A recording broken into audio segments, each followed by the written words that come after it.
극한 고난 속에 있는 이욥을 찾아온 친구들은 이욥을 안타까이 여기며 그리고 그들이 줄 수 있는 조언으로 이욥에게 알려줍니다. 욥이 그 고난 속에서 회복할 수 있는 길은 오직 하나, 지나온 날들 속에 잘못한 죄를 발견하고 하나님 앞에 고백하고 회개함으로 용서함을 받는 길이다. 그러면 다시금 회복되게 될 것이다. 이와 같은 조언으로 욥에게 주었습니다. 그러나 그 친구들의 조언은 이 욥에게 위로가 되지 아니했어요. 격려가 되지 아니했습니다. 왜냐하면 욥은 자신을 돌이켜 보아 하나님의 마음을 그렇게 아프게 한 죄를 지은 적이 없어요. 이와 같은 모습은 욥 자신이 주장한 것이기 전에 하나님께서 그를 그렇게 인정하셨습니다. 그러므로 초반부에 하나님께서 이 사단 앞에 욥에 대하여 뭐라고 말씀하시는가? 욥기서 2장 3절에 하나님은 욥을 시험하려고 하는 사탄에게 말씀하십니다. 여호와께서 사탄에게 이르시되 네가 내 종 욥을 주하여 보았느냐? 그와 같이 온전하고 정직하여 하나님을 경외하며 악에서 떠난 자가 세상에 없느니라. 그가 나를 충동하여 까닭없이 그를 치게 하였어도 그가 여전히 자기의 온전함을 굳게 지켰느니라. 하나님께서 친히 변호하시고 욥이 그와 같은 의로운 자라고 하는 사실을 사탄에게 말씀하시지 않습니까? 그러므로 온전하고 정직한 욥이었어요. 그러므로 이 고난은 의인이 당하는 고난이다, 그렇게 말할 수 있습니다. 의인이 당하는 고통, 의인이 당하는 고난, 이 모습을 볼 때 우리가 우리의 마음속에 떠올릴 수 있는 분이 계세요.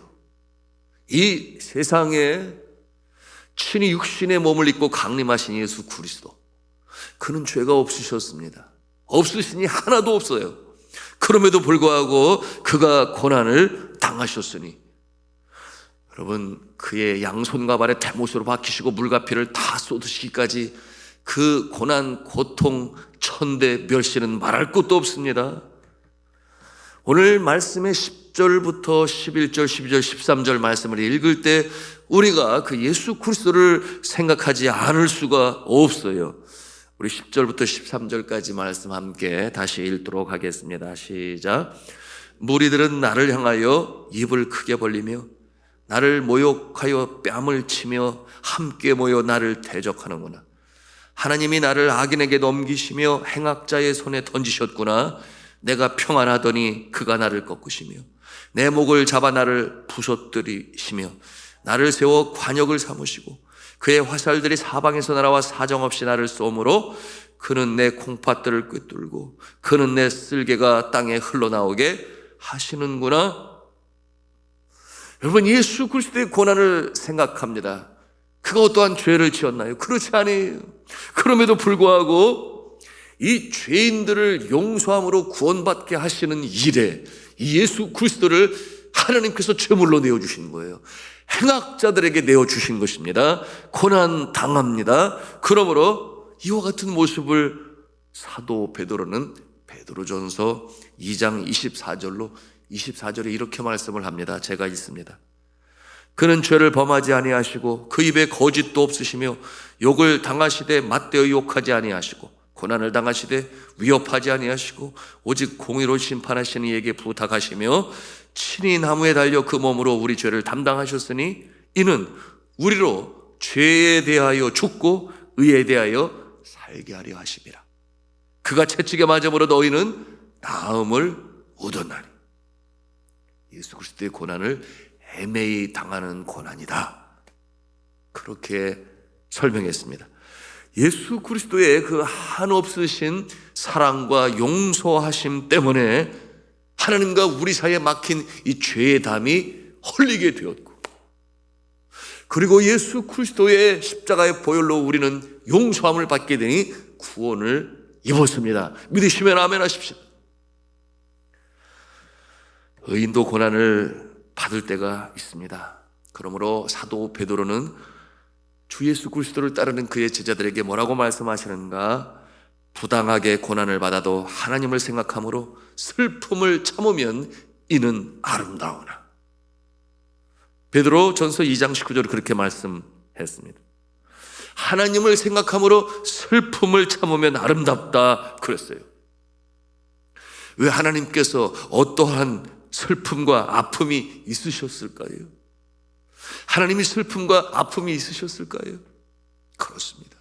하나님께서 그와 같은 때가 있으셨어요. 그러므로 그 하나님의 슬픔을 우리가 생각하게 되어 아름답다 그렇게 말씀하시는 것이에요.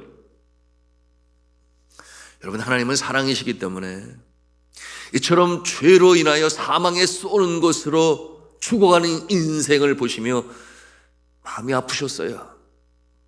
그러므로 하나님께서는 어떻게 하십니까?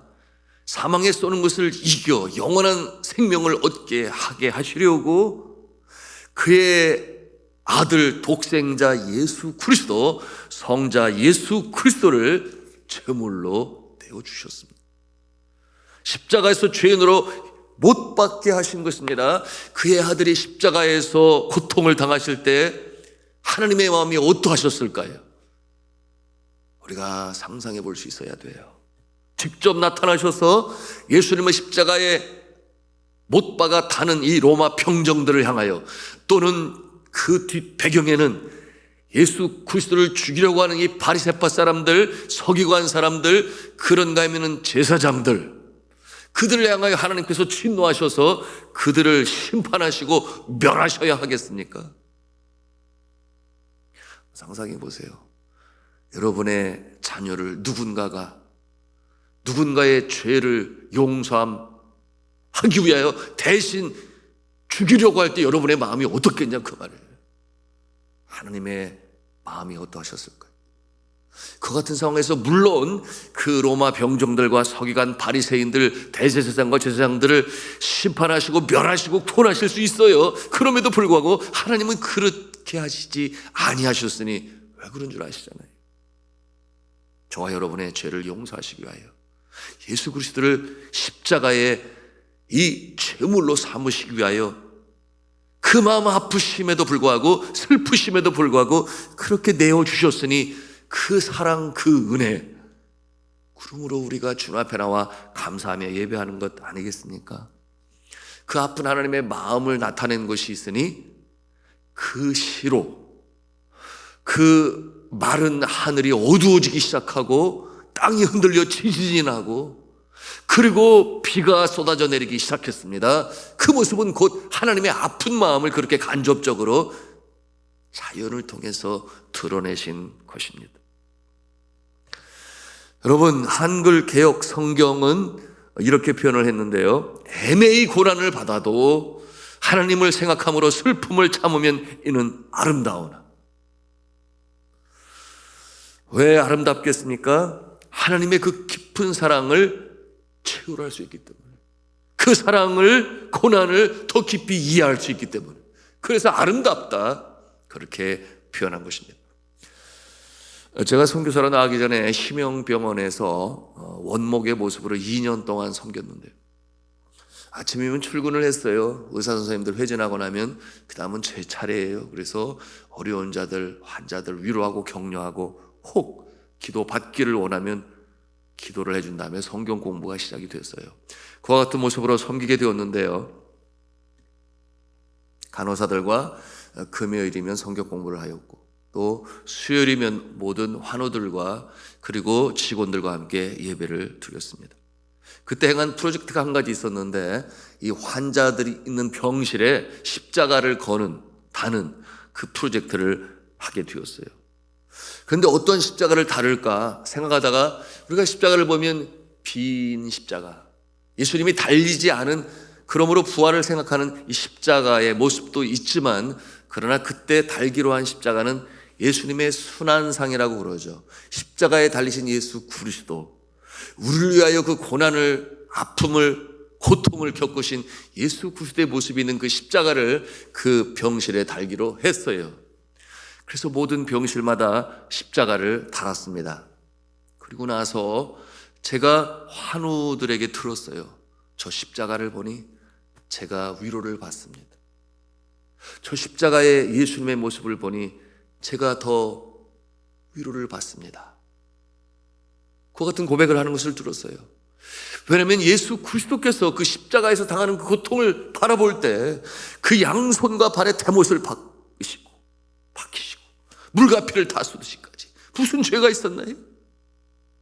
그럼에도 불구하고 우리의 죄를 용서하시기 위하여 달리신 그 모습을 바라볼 때 그들의 마음속에 나의 고난, 나의 고통, 나의 이 아픔도 예수 그리스도께서 그 십자가의 보혈로 용서하시기 위해 달려 돌아가셨으니, 여러분, 그 믿음이 강한 자는 그 예수님의 순환을 보면서 그가 채찍에 맞음으로 우리가 나음을 입었나니, 이 믿음의 자리까지 나아갈 수가 있는 것입니다. 여러분, 십자가의 모습을 보면 그렇게 위로가 된다 그랬는데요, 성경은 이사야서 53장 5절에 이렇게 말씀하고 있어요. 그가 찔림은 우리의 허물 때문이요, 그가 상함은 우리의 죄악 때문이라. 그가 징계를 받음으로 우리가 평화를 누리고 그가 채찍에 맞음으로 우리가 나음을 입었도다. 그가 채찍에 맞음으로 우리가 나음을 입었도다. 여러분이 얼마나 감사하고 고마운 예수 그리스도의 사랑입니까?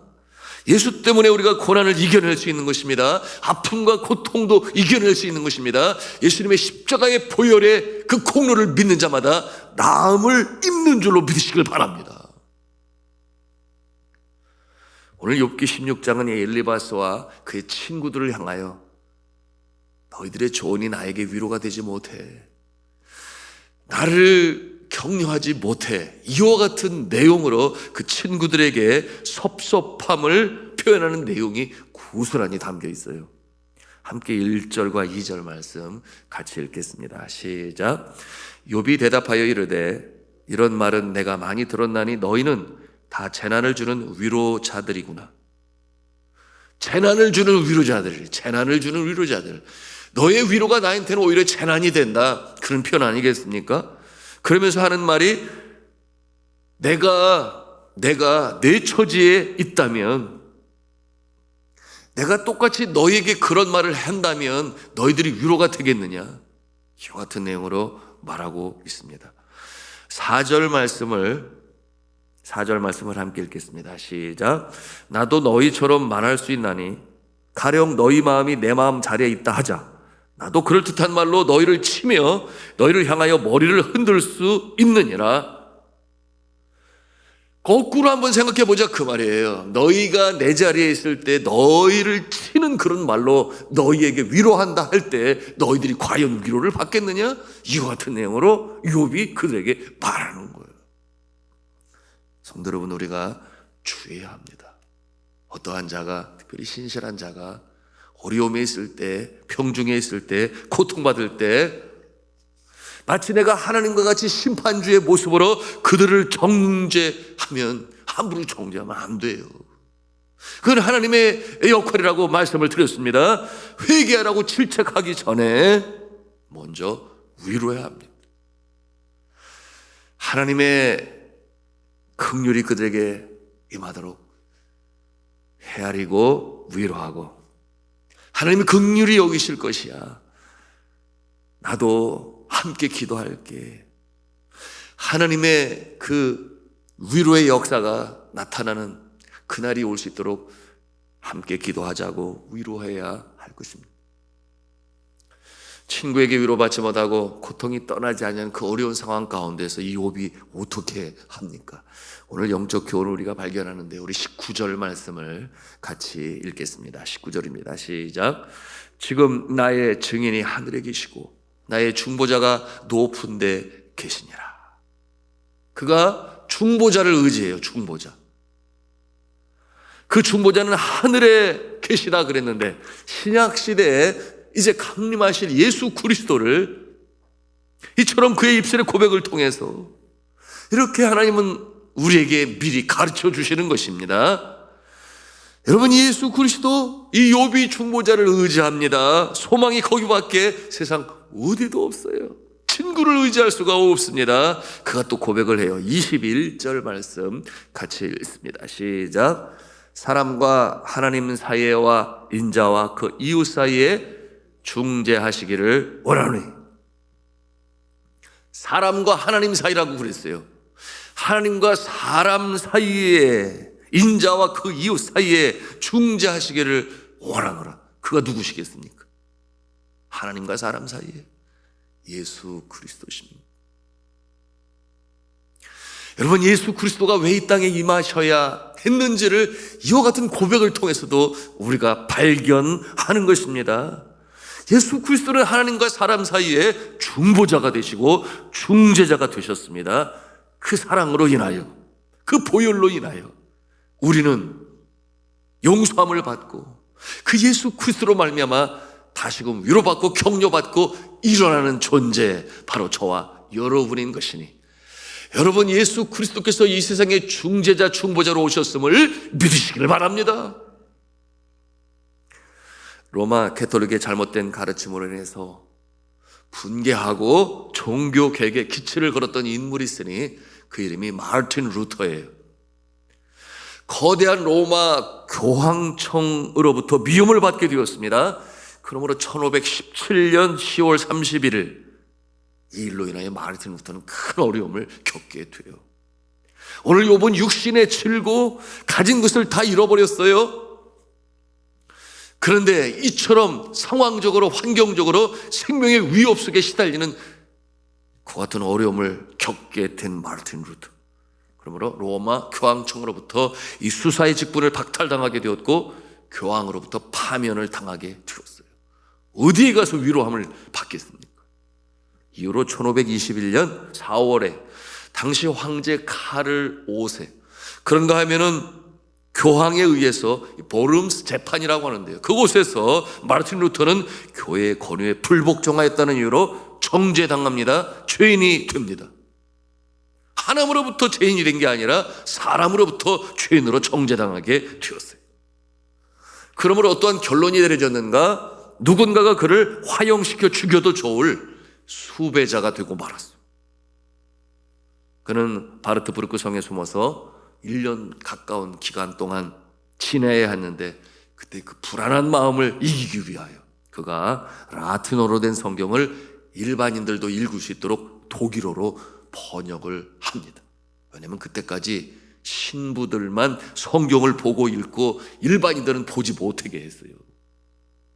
그 하나님이 기뻐하시지 않는다는 것을 알고 그렇게 번역하는 일에 집중했어요. 그리고 이와 같은 사건 내용이 전 유럽으로 퍼지게 되었으니 마침내 종교개혁의 불길이 세차게 일어났습니다. 교회의 모습을 새롭게 변화시키기 시작했습니다. 이 교회의 변혁으로 말미암아 중세시대가 막을 내리고 근대사회의 출발과 변화를 가져오게 되었고, 그리고 교회는 다시금 이 성경이 제시하고 있는 초대교회의 모습으로 회복될 수 있었던 것이 바로 그 종교개혁인데요. 그때 이 마르틴 루터는 누구를 의지하겠습니까? 오직 하나님만을 의지했어요.